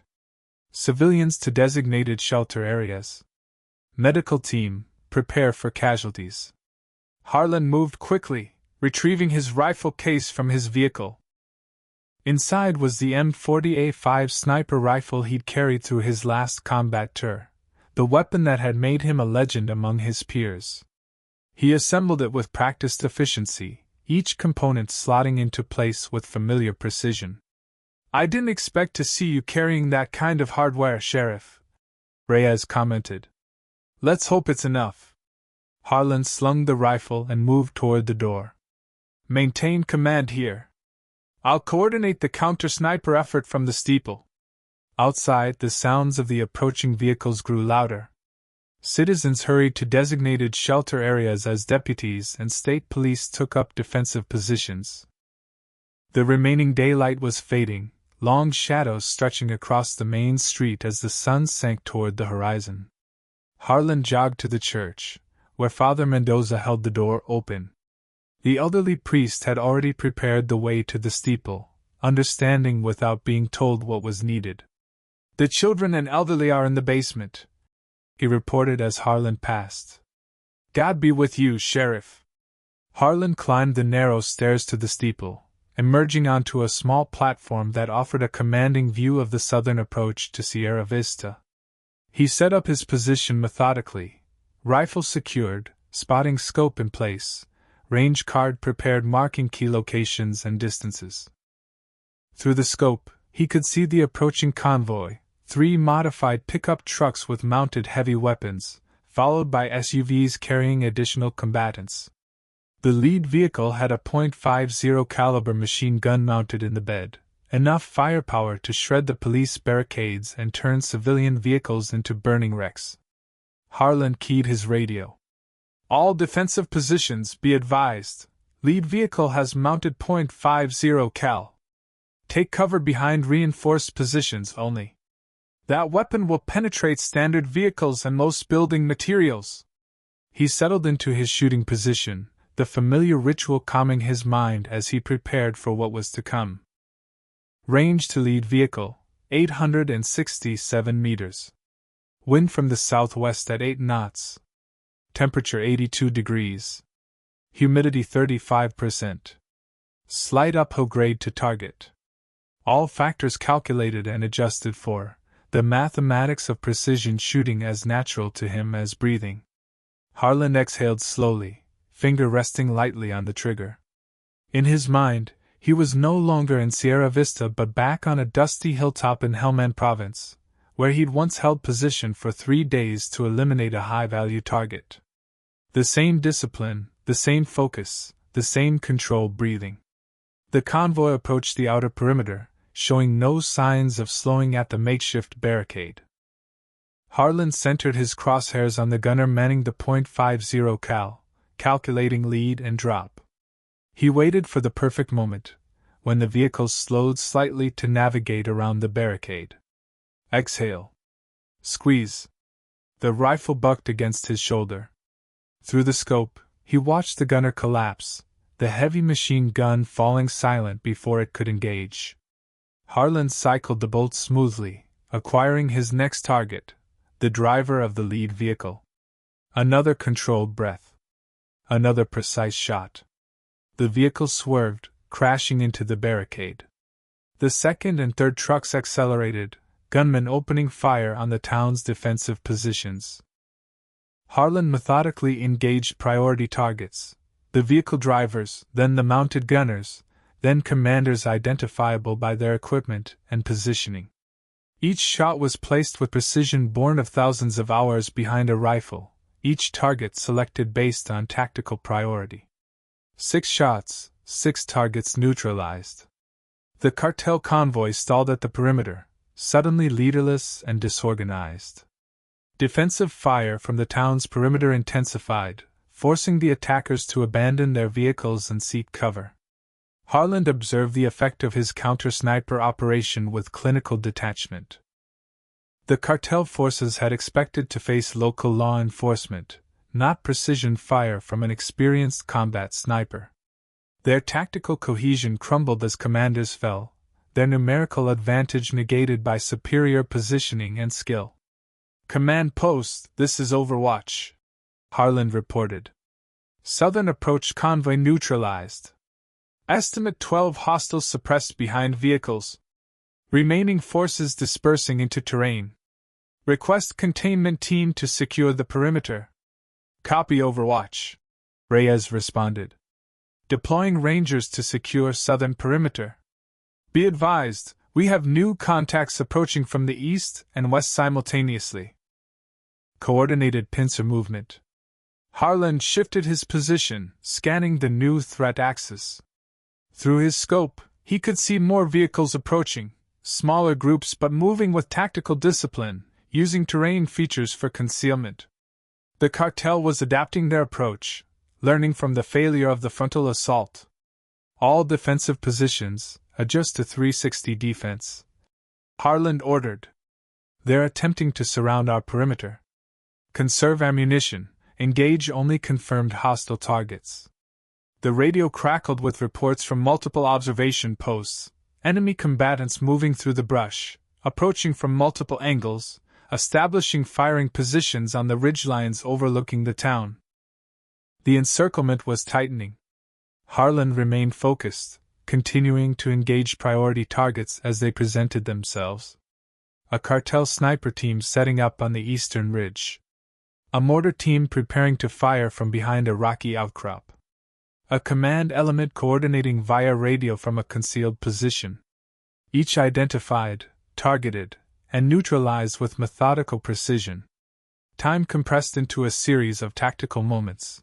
Target acquisition, breathing control, trigger press, confirmation, movement to new firing position. Harland relocated repeatedly within the steeple, never firing twice from the same spot, using shadows and concealment to mask his position from counter-sniper efforts. Below, the defensive perimeter held against probing attacks from multiple directions. The Rangers and State Police maintained disciplined fire, supported by the local veterans who demonstrated the combat skills that never truly fade. Sierra Vista's civilian defenders might have been outnumbered, but they held the advantage of fighting for their homes from prepared positions.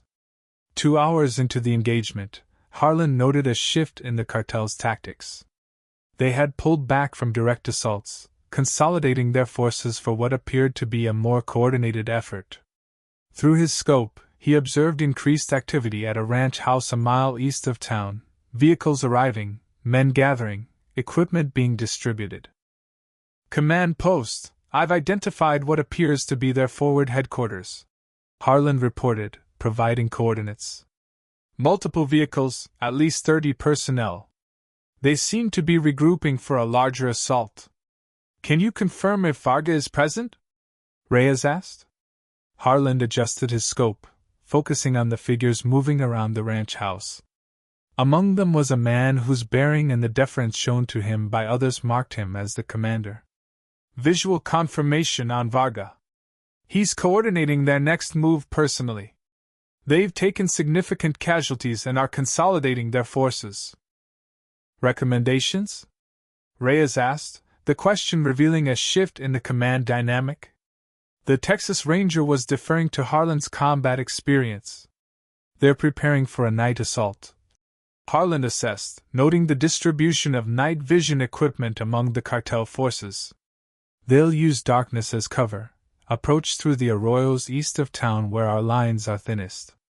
Recommend repositioning our sharpshooters to cover those approaches and deploying the Rangers as a quick reaction force. Copy that. Making adjustments now. Reyes paused. What about Varga? Harland calculated the range to the cartel commander, 1,435 meters. At the extreme edge of his effective range, requiring perfect conditions and exceptional skill. A shot few snipers would attempt, let alone in the fading light of dusk. He's out of effective range for guaranteed elimination, Harland replied clinically. But I can disrupt their command and control with precision fire on their position. Authorize, Reyes confirmed. Harland made minute adjustments to his scope, accounting for the extended range and environmental factors. He centered his crosshairs on the communication equipment near Varga, exhaled slowly, and squeezed the trigger. Through the scope, he watched the radio equipment explode in a shower of sparks. His second shot destroyed a laptop computer being used by one of Varga's lieutenants. His third disabled the engine block of the command vehicle. The effect was immediate. The cartel command group scattered, seeking cover, their preparations disrupted by the precision fire from an unseen position. Varga himself was rushed to a vehicle, which departed quickly with a security detail. "Command post, target is mobile," Harland reported. "Heading south on Ranch Road 14. We've got roadblocks established 5 miles down that road," Reyes confirmed. "State Police SWAT is in position to intercept."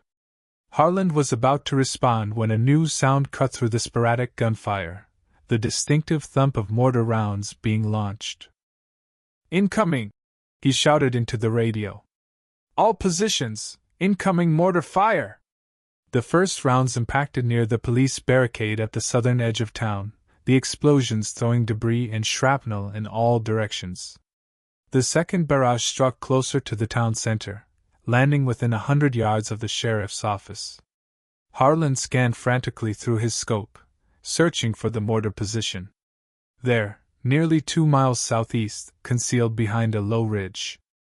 A team of 3 men, working the tube with practiced efficiency, preparing another volley. The range exceeded the effective combat accuracy of his rifle, but Harland had no choice. He made rapid calculations, adjusting for extreme distance and environmental factors, then pushed his skills to their limit. His first shot kicked up dirt near the mortar team, close enough to make them pause. His second found its mark, disabling the mortar tube in a shower of metal fragments. The third neutralized the team leader before he could react. The immediate threat eliminated, Harland turned his attention back to the town. Smoke rose from buildings hit by the mortar fire.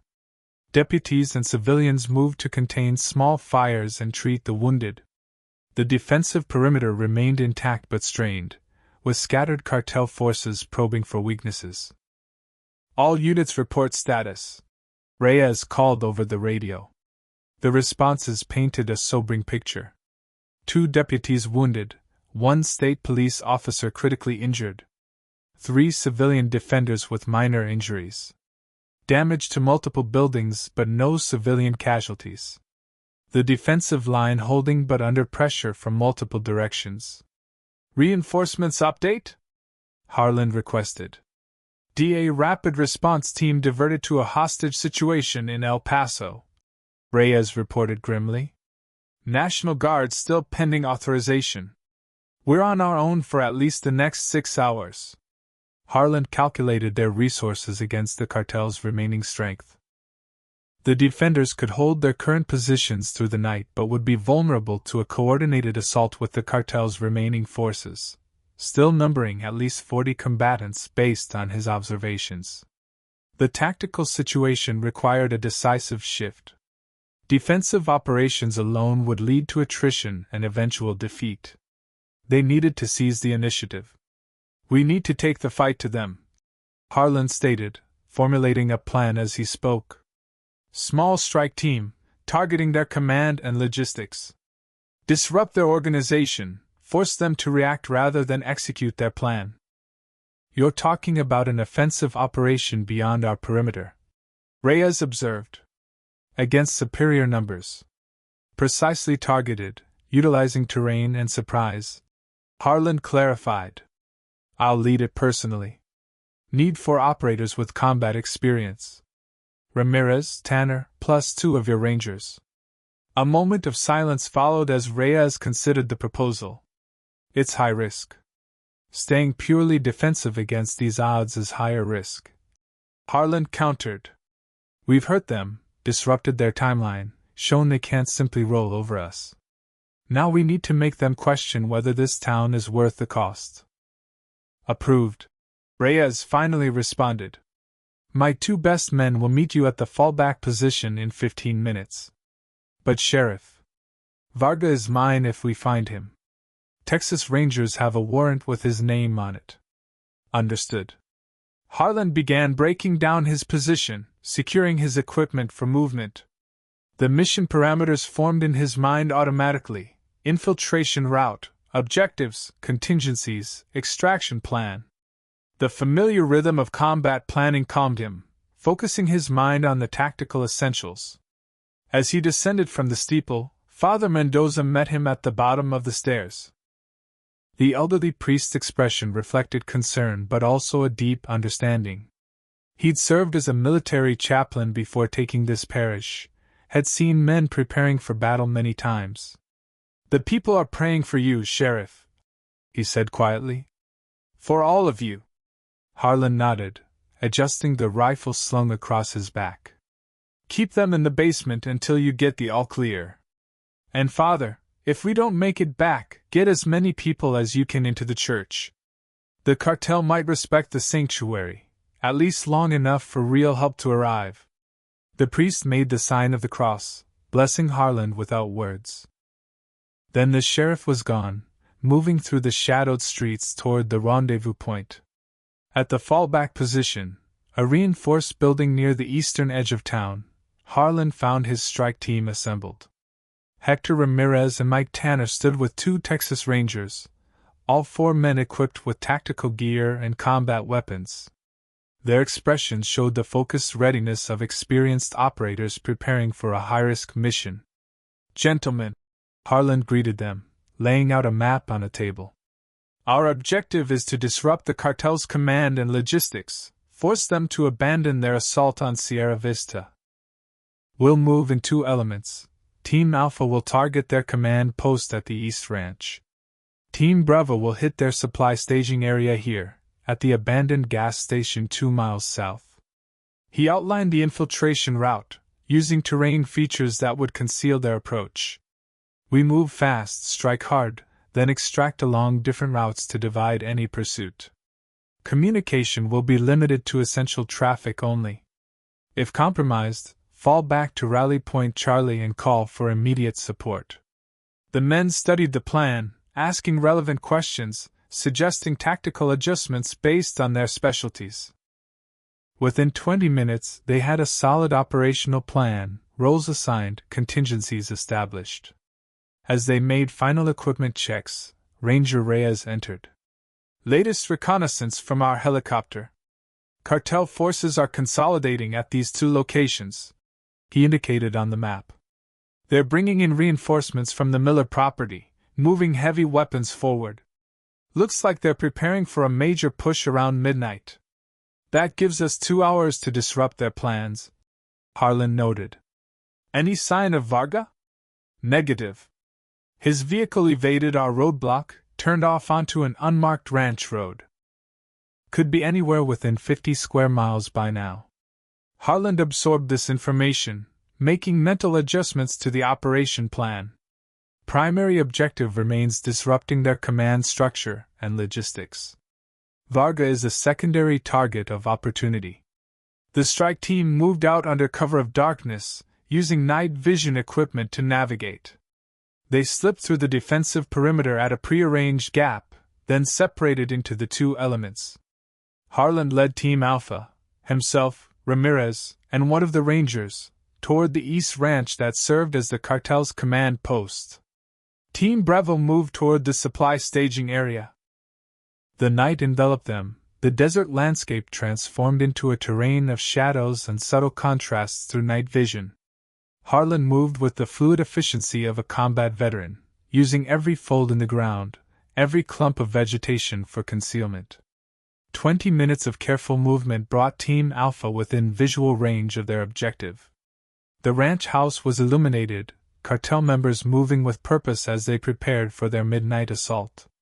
Through his scope, Harland counted 15 combatants at this location, reduced from the earlier observation, suggesting forces had been redeployed to other positions. "Overwatch position established," Harland whispered into his radio, having led his team to an elevated position overlooking the ranch. "I count 15 tangos, multiple vehicles. No sign of priority target." "Copy," came the response from Team Bravo. "We are in position at Objective 2. 20+ tangos, heavy weapons being distributed. Ready to execute on your mark." Harland checked his watch. Synchronize for simultaneous assault in 3 minutes. Fire for effect, then immediate withdrawal. Understood. Bravo standing by. Harland positioned his rifle, identifying priority targets. The communications setup, vehicle fuel tanks, apparent leaders. Beside him, Ramirez and the Ranger prepared their weapons, faces set with the focused determination of men about to enter combat. Execute in 3, 2, 1, execute. Harland's first shot struck the communication antenna on the ranch house roof. The second hit a fuel can near the primary vehicle, erupting in flames that illuminated the entire area. Ramirez and the Ranger opened fire in disciplined bursts, targeting cartel members as they reacted to the sudden attack. Across the radio, Team Bravo reported similar success at their objective: weapons cache destroyed, vehicles disabled, enemy forces scattered in confusion. The cartel members at the ranch responded with uncoordinated fire, unable to locate the source of the attack in the darkness. Harland methodically eliminated key targets: the apparent security leader, a machine gun position being established, a cartel member attempting to organize a counterattack. 3 minutes of precision fire created chaos at both cartel positions. Vehicles burned, ammunition cooked off in secondary explosions, and coordinated response collapsed into individual survival reactions. All units begin extraction, Harland ordered, already moving from his firing position. Separate routes as planned. Maintain radio silence unless compromised. The 3 men moved swiftly through the darkness, using pre-planned routes to withdraw from the engagement area. Behind them, the cartel position remained in disarray, their preparations for the midnight assault thoroughly disrupted. The first rays of dawn broke over Sierra Vista, illuminating a town transformed by conflict. Smoke rose from damaged buildings. Makeshift barricades lined the streets. Armed citizens maintained vigilant watch alongside law enforcement. Medical teams treated the wounded at the clinic and improvised aid stations. Harland stood atop the water tower, surveying the scene through his binoculars. The night's coordinated strikes had succeeded beyond expectations. Cartel forces had withdrawn to defensive positions miles outside town, abandoning their planned assault. The midnight attack never materialized. Sheriff. Ranger Reyes climbed the ladder to join him, fatigue evident in his movements. Helicopter reconnaissance confirms the cartel is pulling back. Vehicles moving south toward the border. Looks like they're cutting their losses. Harland nodded, continuing his methodical scan of the surrounding terrain. They'll regroup, reassess. Question is whether they'll decide Sierra Vista is worth another attempt. After what you did to them last night? I'd be surprised. Reyes shook his head with grudging admiration. Your strike teams hit them exactly where it hurt. Command disrupted, logistics damaged, momentum broken. Textbook special operations. We got lucky, Harland replied, though both men knew luck had little to do with it. Any word on Varga? Border Patrol spotted a convoy matching his security detail crossing back into Mexico an hour ago. Looks like he's personally retreated. Reyes allowed himself a small smile. Word is he's not happy about being driven off by a county sheriff and some locals. He'll be back. Men like Varga don't accept defeat easily. Harland lowered the binoculars. What about our reinforcements? National Guard units arriving within the hour. DA tactical teams en route, ETA 90 minutes. FBI has opened a major case file on Sangre Nueva's cross-border incursion. Reyes checked his watch. We held out long enough. The cavalry's finally coming. Harland descended from the water tower, Reyes following. On the ground, the Ranger studied him with newfound respect. You know, the Rangers could use someone with your particular skill set. Position could be arranged, if you're interested. I appreciate the offer. But this is my home now. Harland walked through town, assessing damage, checking on defenders, speaking briefly with civilians emerging from shelter areas. The community had weathered the storm together, bloodied but unbroken. At the medical clinic, Dr. Matthews worked tirelessly. The main examination room had been converted to a trauma center, with the wounded arranged on cots and examination tables. Deputy Carson sat up as Harland entered, his injuries bandaged but his spirit clearly recovering. "Sheriff," he called. "Heard you've been busy." "Just doing the job," Harland replied, checking the status of other wounded officers and civilians. Dr. Matthews approached, medical fatigue evident but her eyes alert. 3 critical cases stabilized and evacuated to Alpine by helicopter. 6 moderate injuries being treated here. Numerous minor wounds. Considering what we faced, it's a miracle we didn't lose anyone. Harland nodded. "You did good work here, Sarah." She studied him, seeing beyond the composed exterior to the exhaustion beneath. "When was the last time you slept?" "I'll sleep when we're secure." "James." She lowered her voice. "Everyone's talking about what happened last night. What you did. How you changed. They're calling you a one-man army." Harland frowned slightly. "That's not helpful." "Maybe not. But it's true." She placed a hand on his arm. "You saved this town. You saved all of us. And I think it's time you stopped hiding who you really are." Before he could respond, Mayor Wilson entered the clinic, his usual polished appearance abandoned for the practical attire of someone who'd spent the night in a crisis command center. His expression as he approached Harland mixed gratitude, awe, and lingering shock. "Sheriff, I don't even know where to begin." Wilson struggled to find words adequate to the situation. "The Rangers briefed me on what you did. The defense of the town. The strike teams. Your background." Harland remained silent, uncomfortable with the attention. "Why didn't you ever tell us?" Wilson asked. "All these years, we had a decorated combat veteran as our sheriff, and you never said a word." "It wasn't relevant to the job," Harland replied simply. Wilson shook his head in disbelief. "Well, it's relevant now. The governor's office called.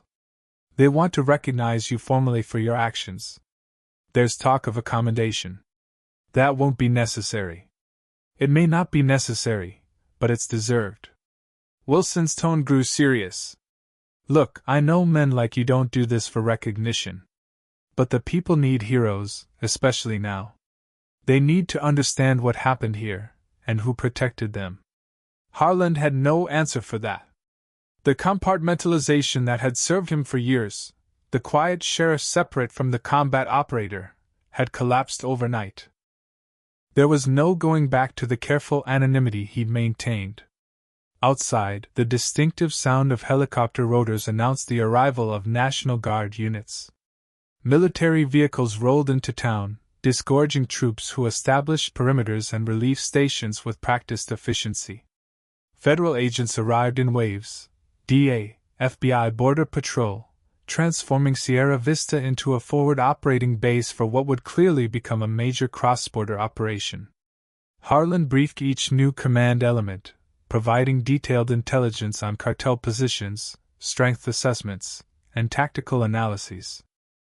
The federal commanders listened with increasing respect as they recognized the precision of his observations and the depth of his combat experience. By mid-afternoon, Sierra Vista had been secured by overwhelming force. The immediate danger had passed. The town's defenders, deputies, veterans, and civilian volunteers stood down from their positions, many seeing for the first time the full scope of what they'd accomplished together. Raymond Cooper found Harland at the command post, now relocated to the town hall. "Just checked in with my network. No cartel movement anywhere in the county. Looks like they've pulled back across the border completely." Harland nodded. "For now. The men wanted me to tell you something." Cooper gestured toward a group of local veterans gathered outside. "They're proud to have served with you. Said it was an honor." Emotion threatened to break through Harland's composed exterior. He managed a nod of acknowledgement. "You know," Cooper continued, Some of us suspected. The way you moved. How you always positioned yourself in rooms. Your awareness of sight lines and approach routes. Little things most people wouldn't notice, but veterans recognize. Why didn't you say anything? Cooper shrugged. Figured you had your reasons for keeping it quiet. We all bring things back from war. Some bring medals and stories. Others bring silence. The conversation was interrupted by the arrival of a senior DA official, accompanied by Captain Reyes and Deputy Suarez. Sheriff Harland. The official greeted him. I'm Assistant Director Brennan. Just wanted to personally thank you for what you've done here. Your actions have given us an unprecedented opportunity to strike at Sangre Nueva while they're vulnerable. Just doing my job. Harland replied. Well, your job has disrupted one of the most dangerous cartel expansion efforts we've seen in years. Brennan handed him a folder. This is everything we have on Varga's operation. We're mounting a coordinated response with Mexican authorities, targeting their command structure while it's in disarray. Suarez stepped forward. Sir, with your permission, I'd like to temporarily reattach to the DA task force. My knowledge of Sangre Nueva could be valuable. Harland studied his deputy with new understanding. Approved. Keep me informed. As the officials departed to continue planning operations, Harland found himself alone in the command center. The adrenaline that had sustained him for the past 24 hours began to ebb, leaving bone-deep fatigue in its wake. He allowed himself a moment of stillness, processing all that had transpired. The door opened, and Dr. Matthews entered. Without a word, she handed him a cup of coffee and sat beside him. The Millers are safe, she reported. Just got word from the cabin. They'll stay there until we're certain the danger has passed. Harland nodded, grateful for the coffee and the quiet companionship. You should get some rest, she suggested. You've been going for over 30 hours straight. Soon, he promised. They sat in comfortable silence for a moment before she spoke again. James, what happens now?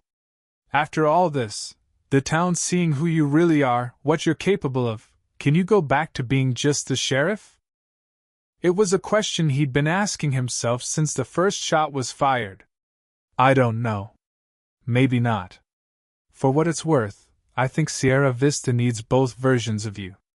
The quiet, steady sheriff who maintains the peace, and the warrior who defends us when peace fails. She met his gaze directly. And I think maybe you need both too. You've been carrying the weight of your past alone for too long. Before he could respond, Mayor Wilson returned with several town council members. Their expressions showed a mixture of gratitude and newfound respect as they approached.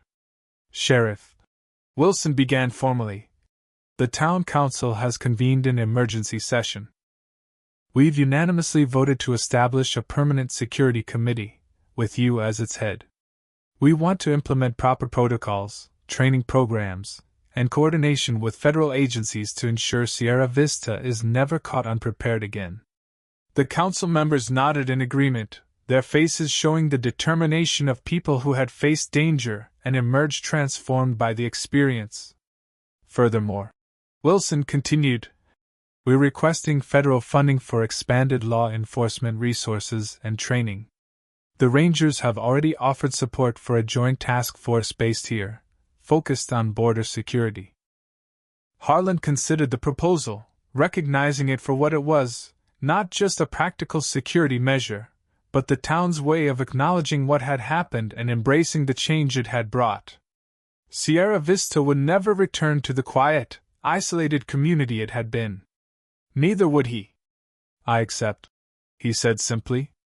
As twilight fell, Harland finally allowed himself to leave the command center.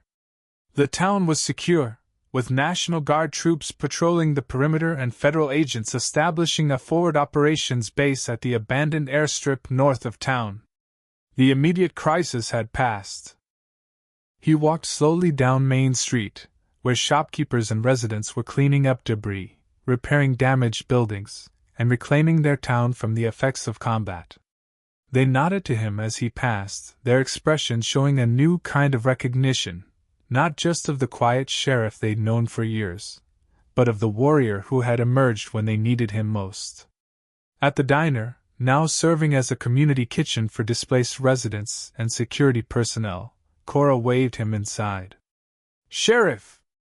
Got a plate saved for you. Figured you hadn't eaten in a day at least." The diner fell silent as he entered, then erupted in spontaneous applause. Harland stood awkwardly, uncomfortable with the attention but understanding its necessity for the community. These people had faced danger together, had seen their town become a battlefield, and had emerged victorious. They needed to acknowledge their protector. He accepted the plate with quiet thanks and found a corner table. As he ate, various townspeople stopped by briefly, not to engage him in conversation, respecting his obvious fatigue, but simply to express gratitude with a nod, a hand on his shoulder, a murmured word of thanks. By the time he finished his meal, night had fallen completely. Harland walked to his home on the outskirts of town, passing National Guard checkpoints where soldiers saluted him with the respect reserved for a combat veteran. Inside, he meticulously cleaned and stored his weapons, restored his equipment to proper order, and finally allowed exhaustion to claim him. As sleep approached, his mind drifted to the uncertain future. The cartel would return in some form. Varga would not forget the defeat. Sierra Vista would need to remain vigilant. But for the first time in years, Harland fell asleep without the weight of hidden identity pressing upon him. The sheriff and the warrior had merged, acknowledged by the community he had sworn to protect. Whatever came next, he would face it as his whole self, the quiet lawman and the battle-tested operator, no longer divided but integrated at last. 6 months after the Battle of Sierra Vista, the town had rebuilt and transformed. The damaged buildings had been repaired, the bullet holes plastered over, the physical scars of combat erased. But the community itself had changed in ways both subtle and profound. The sheriff's office had expanded, with new deputies recruited from military veterans, trained in advanced tactical procedures. The Joint Task Force headquarters operated from a renovated building on Main Street, coordinating border security operations across 3 counties. What had once been a quiet, forgotten corner of Texas had become a model for community-based security initiatives. Harland stood on the ridge overlooking the town, watching the sunset paint the desert in gold and crimson. The cartel's defeat had been complete. Federal operations launched in the wake of Sierra Vista had dismantled much of Sangre Nueva's infrastructure. Varga himself had been captured in a joint U.S.-Mexican operation 3 months earlier, now awaiting trial on multiple charges. "Beautiful evening," said Sarah Matthews, joining him on the ridge. Their relationship had evolved since the battle, the shared experience breaking down walls built over years. "It is," Harland agreed, his gaze still on the horizon. "Town council meeting tonight," she reminded him. "They're voting on the new emergency response protocols." He nodded. The protocols had been his project, implementing lessons learned during the crisis, ensuring the community would never again be caught unprepared. "Do you ever regret it?" Sarah asked suddenly. "Showing them who you really are?" Harland considered the question. No. It was time. In the distance, the lights of Sierra Vista began to twinkle in the gathering dusk. A community transformed by crisis, strengthened by shared danger, united in recovery. The cartel's defeat was undeniable.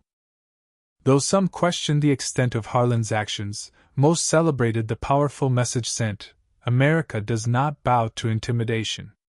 Harland, humble yet firm, quietly stepped back from the limelight, continuing duties without fanfare, steadfast in moral clarity.